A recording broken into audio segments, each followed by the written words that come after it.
गुरु प्यारी साध संगत जी, प्यार भरी राधा स्वामी जी, साध संगत जी, आज की वीडियो को पूरा ज़रूर देखिए। अगर वीडियो अच्छी लगती है तो वीडियो को ज़रूर लाइक और चैनल को सब्सक्राइब करना मत भूलिएगा। साध संगत जी, आज की जो साखी है इसे ध्यान से सुनिए। साध संगत जी, जैसा कि आपको पता है कि बाबा जी हम पर दया मेहर करते रहते हैं, क्योंकि बाबा जी हमसे बहुत ज़्यादा प्रेम करते हैं और हम इस बात से अनजान हैं कि बाबा जी हमसे प्रेम करते हैं। हम यही सोचते रहते हैं कि बाबा जी को हमारे बारे में क्या पता। बाबा जी के तो इतने सत्संगी हैं, उन्हें हमारे बारे में कुछ नहीं पता। पर साध संगत जी, जो सच्चे मन से उस सतगुरु को याद करता है, सतगुरु उसके साथ हमेशा होते हैं। बाबा जी हमेशा कहते हैं कि तरक्की अगर आपने करनी है तो भजन सिमरन में तरक्की कीजिए, क्योंकि भजन सिमरन में की गई तरक्की ही आपके काम आएगी। और साध संगत जी, जैसा कि आपको पता है, बाबा जी अपनी संगत को अपना परिवार मानते हैं और हमें भी जो है उस परिवार का सदस्य है। तो साध संगत जी, बाबा जी हमेशा यही कहते हैं कि हमेशा मिलजुल कर रहने और हमेशा ही दूसरों की मदद करें। जब भी कोई ऐसा इंसान देखें कि उसे मदद की ज़रूरत है, उसकी मदद के लिए खुद ज़रूर आगे आए। तो गुरु प्यारी साध संगत जी, आज की जो साखी है वह एक सत्संगी, वो एक गरीब लड़के की साखी है।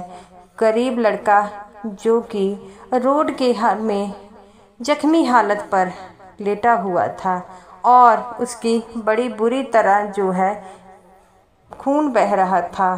और जैसा कि आपको पता है कि बाबा जी जब भी किसी का दुख देखते हैं तो उससे ये दुख देखा नहीं जाता। तो साध संगत जी, उस लड़के को बहुत ज़्यादा चोट लगी थी।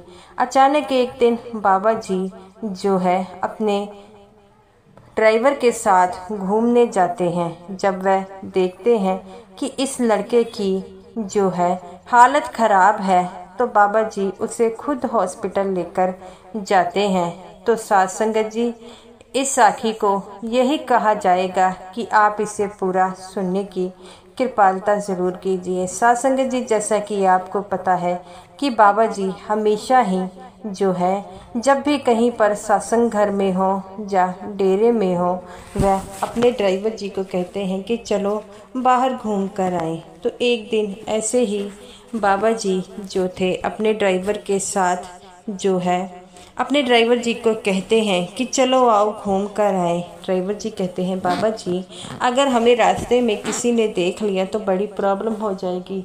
बाबा जी कहते हैं, बेटा कितना सुहाना मौसम है, तो मुझे लगता है कि हमने घूमने जाना चाहिए। बाबा जी कहते हैं कि बेटा हम किसी को बताएंगे नहीं, ऐसे ही सिक्योरिटी के बिना ही जाएंगे। तो वो कहता है, बाबा जी आपकी जान को ऐसे खतरा भी हो सकता है। बाबा जी कहते हैं, बेटा ऐसी बेकार की बातें मत करो, और मुझे कौन नुकसान पहुंचाएगा, सभी तो मुझसे इतना प्रेम करते हैं। तो ड्राइवर जी कहते हैं, बाबा जी यहाँ आपसे कुछ प्यार भी करते हैं तो कुछ लोग ऐसे भी हैं जो आपसे नफ़रत भी करते हैं। तो बाबा जी कहते हैं, बेटा जो करता है उन्हें कर दो, हम किसी का मन नहीं बदल सकते, हम तो सिर्फ जो है ये कह सकते हैं कि सबसे मिलजुल कर रहें। तो ड्राइवर जी कहते हैं कि चलो बाबा जी आपकी मर्जी है, भला मैं कौन होता हूँ कहने वाला। और बाबा जी और ड्राइवर जी गाड़ी को लेकर चले जाते हैं। और बाबा जी जब रास्ते में होते हैं तो देखते हैं कि एक जो है गरीब लड़का, जिसकी बड़ी बुरी तरह हालत है, तन पर कपड़े नहीं हैं और खून बह रहा है। बाबा जी जो है कहते हैं ड्राइवर जी को, वह लड़का कितनी बुरी हालत में पड़ा है। तो ड्राइवर जी कहते हैं कि बाबा जी है तो बुरी हालत में, तो बाबा जी कहते हैं हमें उनकी मदद करनी चाहिए। तो बाबा जी से ड्राइवर जी कहते हैं कि बाबा जी क्या पता उसे क्या प्रॉब्लम है जिसकी वजह से उसकी ऐसी हालत है। अगर हम उसके पास गए, हमें कोई बीमारी लग गई तो तो बाबा जी कहते हैं बेटा ऐसा कुछ नहीं होगा, तुम तो सिर्फ जो है इस बात का ध्यान रखो कि उसे कोई प्रॉब्लम है तो हमें उसके पास जाना चाहिए। तब ड्राइवर जी कहते हैं बाबा जी मैं तो कहता हूँ रहने दीजिए, अगर मुफ्त जहाँ किसी ने हमें देख लिया तो मुफ्त में बवाल हो जाएगा, यहाँ पर संगत इकट्ठी हो जाएगी। तब बाबा जी कहते हैं कि बेटा इस बात की तुम चिंता मत करो, मैं हूँ ना। तब बाबा जी उस लड़के के पास जाते हैं। उस लड़के की काफ़ी बुरी हालत होती है और खून बह रहा था। बाबा जी ड्राइवर जी को पानी की बोतल लाने को कहते हैं और उसके लड़के के मुंह पर शीटें डाली जाती हैं। वह लड़का थोड़ा सा हिलने लग पड़ता है। बाबा जी कहते हैं बेटा तुम कौन हो और यहाँ पर क्या कर रहे हो। तब वह लड़का कुछ नहीं बोलता। तब बाबा जी कहते हैं बेटा तुम्हारी ये हालत किसने की है, मुझे बताओ तो सही, और तुम्हें क्या हुआ है। वह लड़का कुछ नहीं बोलता। तो बाबा जी कहते हैं बेटा तुम्हारे घर के बाकी लोग कहाँ हैं। तो वो कहता है कि मैं, इतना कहकर वह बेहोश हो जाता है। तब ड्राइवर जी कहते हैं कि बाबा जी इस लड़के की हालत बहुत ख़राब है। तो बाबा जी कहते हैं कि यहाँ पर पास में कोई हॉस्पिटल है तो मुझे बताओ। तब वो कहते हैं कि बाबा जी हॉस्पिटल तो मुझे पता नहीं, लेकिन हम किसी से पूछ लेते हैं। तो बाबा जी कहते हैं अगर हम किसी से पूछेंगे तो और भी बवाल हो जाएगा। तो बाबा जी कहते हैं कि ऐसा करते हैं इस लड़के को अपनी गाड़ी में मैं बिठा देता हूँ। अगर वो लड़का उसे हॉस्पिटल में लेकर जाते हैं, लेकिन ड्राइवर जी कहते हैं बाबा जी इसकी जो है बॉडी पे खून लगा है और आपकी इतनी महंगी गाड़ी ख़राब हो जाएगी। तब बाबा जी कहते हैं कोई बात नहीं, तुम इसे गाड़ी में तो बिठाओ। तो ड्राइवर जी उसे बिठाते हैं। तो वह लड़का बड़ी बुरी हालत में होता है, उससे मुंह से कुछ कहा नहीं जाता। तो बाबा जी कहते हैं जल्दी करो, इसे हॉस्पिटल में लेकर जाओ। और जब उसे हॉस्पिटल में लेकर जाया जाता है तो बाबा जी ड्राइवर जी को कहते हैं कि तुम इसे अंदर एडमिट कराओ। तब बाबा जी से ड्राइवर जी कहते हैं बाबा जी इसका एक पीछे से भी रास्ता है, आप भी मेरे साथ चलें।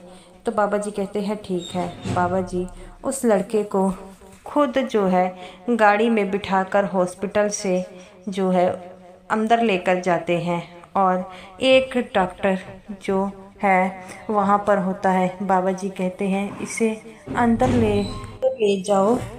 और बाबा जी से वह डॉक्टर पूछता है कि आपको मैं जानता हूँ। बाबा जी कहते हैं अच्छा। बाबा जी कहते हैं कि बेटा मैं जानता हूँ। बाबा जी उसे मुंह पर उंगली रखने को कहते हैं और कहते हैं किसी को ये बात मत बताना और इस लड़के का चेकअप करो। तो वह ड्राइवर जो डॉक्टर था वो कहते हैं बाबा जी मैं किसी को नहीं बताऊंगा, आप मेरे कैबिन में बैठ जाइए। पर ये लड़का है कौन। बाबा जी कहते हैं बेटा रास्ते में हमें बेहोशी की हालत में मिला था, इसीलिए हम इसे ले आए। तो वो कहता है डॉक्टर कि आपने बहुत अच्छा किया है। और डॉक्टर उसका चेकअप करते हैं और बताते हैं कि इसने कई दिनों से कुछ नहीं खाया जिसके कारण इसकी हालत ऐसी हो गई है। तो वो कहते हैं कि बाबा जी पर इसकी बॉडी पर खून भी लगा था। तो बाबा जी से डॉक्टर कहते हैं कि ये गिर गया होगा जिसके कारण इसे इतनी चोटें आई हैं। तब बाबा जी कहते हैं कि इस लड़के का ट्रीटमेंट शुरू कर दो। डॉक्टर साहब कहते हैं कि बाबा जी आप इस बात की चिंता मत कीजिए, हम शुरू कर देते हैं। और बाबा जी कहते हैं कि इसकी फैमिली का कोई भी सदस्य नहीं लगता। तो वो डॉक्टर कहते हैं बाबा जी आप इस बात की चिंता भी ना करें, यहाँ पर जो ऐसे बच्चे होते हैं हम लोगों ने एनजीओ बनाया है, हम उन बच्चों को एनजीओ में छोड़ देते हैं। बाबा जी उनकी बात सुनकर बड़े खुश होते हैं और कहते हैं कि ये तो आपने बड़ी अच्छी बात कही है। तब बाबा जी उस लड़के को जो है हॉस्पिटल में दाखिल करा देते हैं और कहते हैं कि इसका जो भी खर्चा आएगा मैं दे दूँगा। तो डॉक्टर साहब कहते हैं कि बाबा जी इस बात की आप चिंता मत कीजिए, हम जो है ऐसे बच्चों का फ्री इलाज करते हैं। बाबा जी कहते हैं ये तो आपने बड़ी अच्छी व्यवस्था की है। तब डॉक्टर साहब कहता है कि बाबा जी आप सबकी कृपा है, आप जैसे संत जो हैं हमारे यहाँ पर आकर जो ऐसे बच्चों की मदद करते हैं तो क्या हमारा भी फ़र्ज़ नहीं बनता। बाबा जी उनकी बात सुनकर बड़े खुश होते हैं। बाबा जी कहते हैं कि इन बच्चे को ज़रूरत थी इसीलिए मैं आया हूँ। तो बाबा जी कहते हैं कि बेटा इसका सही से इलाज करना, अगर किसी चीज़ की ज़रूरत हो मुझे बताना। तो डॉक्टर साहब कहते हैं कि बाबा जी आप बेफ़िक्र हो जाइए, और अगर आपको यहाँ पर किसी ने देख लिया तो यहाँ पर जो है लोग पहुँच जाएंगे। बाबा जी से डॉक्टर साहब कहते हैं कि बाबा जी आपके जो सत्संगी हैं वो आपके दर्शनों के लिए दौड़े चले आएंगे।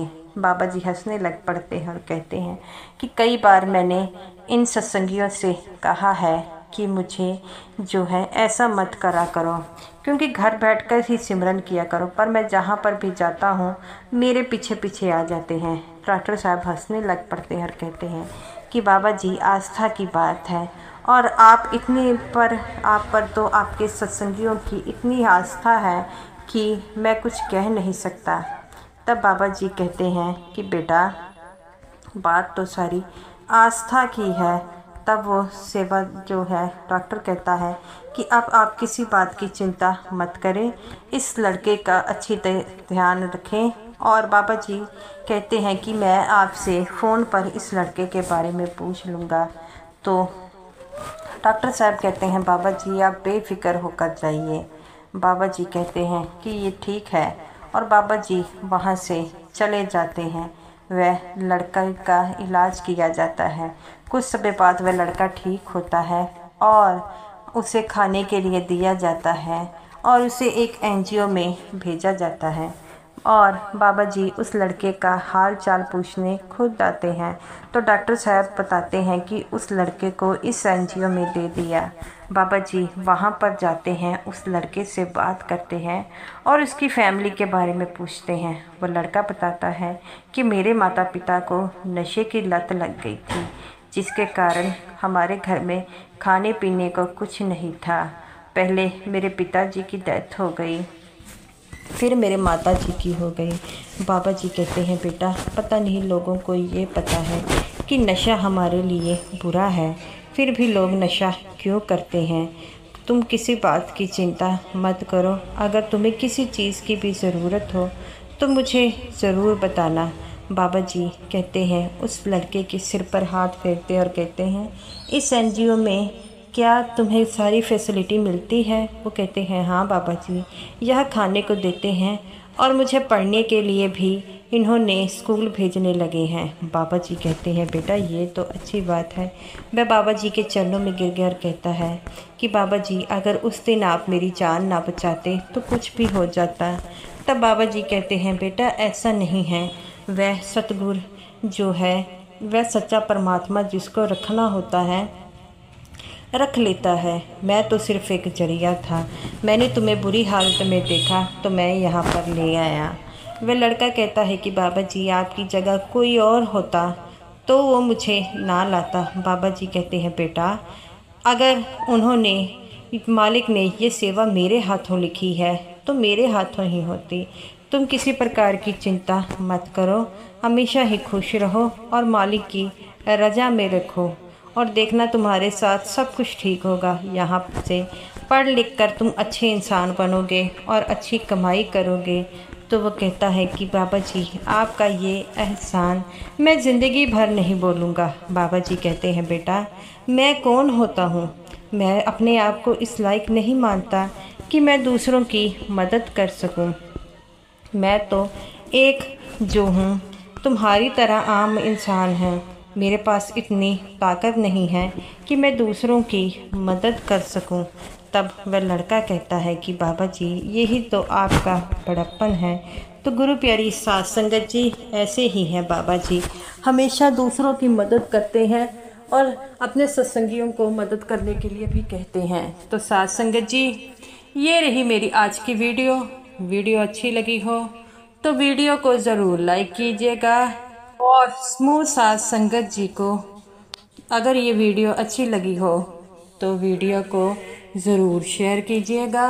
और सभी को मेरी तरफ से प्यार भरी राधा स्वामी जी।